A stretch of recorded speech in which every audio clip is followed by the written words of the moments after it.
شرایط نمیبرداره تازه هم من دو بچه شای نون خود نشدکو و که نشدکو اقلا همین راهگیرای قیمت نکنن.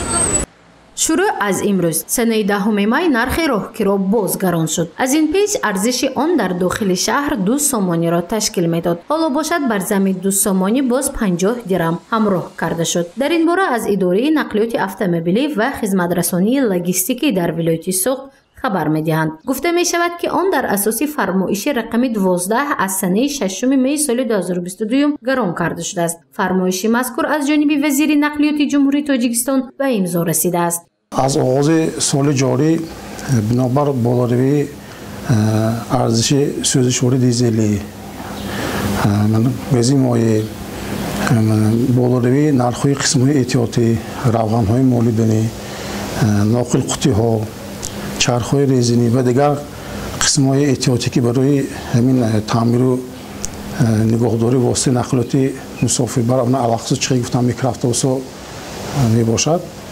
همین بالاروی نرخ‌ها قسم‌های احتیاطی از جانب انتقال دهندگان خصوصا کارخانه نقلیات مسافربری شهری خوجند و خط‌سرایی که به حدود شهر خوجند وارد شده از گرد و اطراف شهر خوجند ناحیه باجان غفورف وارد شده در داخل شهر خوجند و مسافران خدمت رسانی می‌نمایند.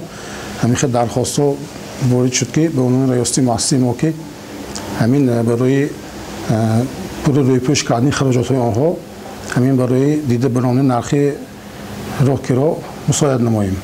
در شهر خوجند 16 خط‌سیر داخلی شهری عمل می‌کند. بنابر مکتوب شکایتی نمایندگان 8 خط‌سیر ارزش راهگیرا بلند کرده شد. گروه رانندگان شکایت کرده بر آن نظرند که مبلغ برای تعمیر نقلیات‌هایشان بسندگی نمی‌کند. این در حالی است که در حدود ولایت سوخت 72 خط‌سیر بیرون از شهری عمل می‌کند و خراجات آنها از حساب پرداخت مبلغ راهگیرا که مسافران می‌دهند برآورده می‌شود. این زن همراه فرزندش امروز از جماعت اوچ قلعه ناحیه باباجان غفورف با خرج 16 سامانی به بازار پنجشنبه آمد. نرخنامه نو او را قناعتمند نمی کند.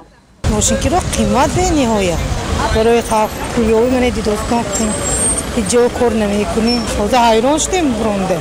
زگفتن راننده ها؟ راننده امروز نرخ براشتش بگید. چند پول باندید؟ اوچ قلعه تا اینجا 8 سامان که 16 سامان که آمدیم مخترم کردم 8 سامانه. این پیش چه می آمدید؟ این پیش 7 سامان می آمدیم. تو کسیم 14 سامان بود. امروز حیران شدیم. ساکنان شهر خوجند از آن نگرانی میکنند ارزش سوزشواری یا خود گاز نسبت به ماه‌های پیشتر بهتر شده است. یعنی ارزان می باشد. ولی چرا نرخ راهگیرا بلند شد؟ این سوال را قریب همه مصاحبانمان به ما دادند. بیشتری آنها از بیکاری شکایت کرده میخواستند با جای کاری دائمی تامین شوند. از من اینترویو دادم گویدو کجا دیدم اشکا قیمت یک جواب برای دیگر همین قدر پول مثال هم من ده سیت چاته بچه شای حکومت گویان که من ما خلق بسپیچید که میتونیم کارخانه های کشان سانی مایلش ما مثال آدم چه کنه انجام خرد می انجام حاضر بتون پتفت ماندگی فقط اوقات بار میخرد آدم ایخه نمیشه سالی انصاف دکار آدم به حاضر کن کنی پول حاضر پول بینید اصلا میگه بعد از پاندمی ما 15,000 تومان ما چکیم کردیم پاندمی و مثال ده همه وای میکنه گاز زنات همه کار که بسپیچ کنه دیگر مایلش معلوم ما پنسیونی کجا کار میکنیم کار نمیکنیم درست رو کار نمیکنیم راهگیرا من قیمت کردیم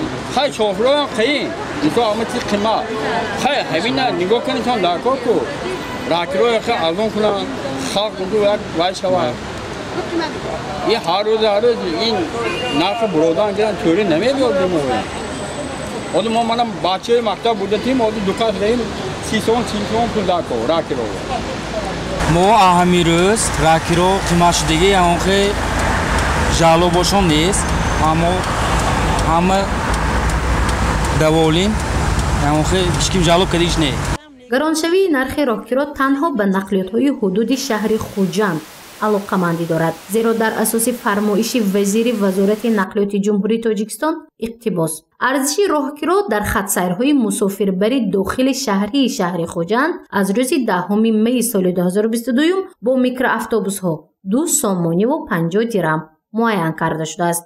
поёни иқтибос. дар ин фармоиш танҳо ба шаҳри Хоҷанд ишора рафтаасту халос. اساساً اینجا خطرهای شهری خوجنبه 5 شرکت نقلیه مسافربری فعالیت دارن. زیاد از 15-16 خطر شهر داخل شهری هست و باقی مانده خطرهایی که از سمت‌های نایب باجن‌غفور شهر خوجند دارن. همین خطرها همین فقط در داخل شهر خوجند پیش بینی کرده شده است.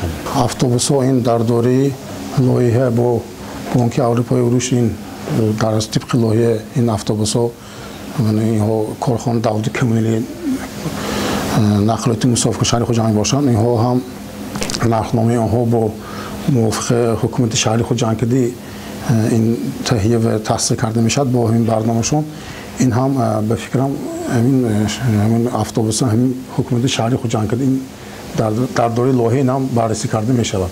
давоми чанд соли охир нархи роҳгиро бо баҳонаи баланд шудани арзиши сӯзишворӣ қисмҳои автомобил қимат будани равған барои нақлиёт гарон мешаваду паст не. ин навбат сабаби баланд шудани нархи роҳгироро дар соли 2022 ба шикояти чанде аз ронандагони хатсайрҳои мусофиркашонии шаҳри Хоҷанд вобаста мекунанд. аз идораи раёсати муассисаи давлатии нақлиёти автомобилӣ ва хизматрасонии логистикӣ дар вилояти Суғ мегӯянд, агар сокинон муроҷиат кунанд ва шикоят намоянд, мутахассисон оид ба паст шудани арзиши роҳгиро корбарӣ мекунанд. дар ҳоли ҳозир аз рӯи фармоиш арзиши роҳгиро дар дохили шаҳр 2.5 сомонӣ боқӣ мемонад. гузориши Мафнӯшкур ва Наимҷон Аюбов барои барномаи иттилоотии Хабар.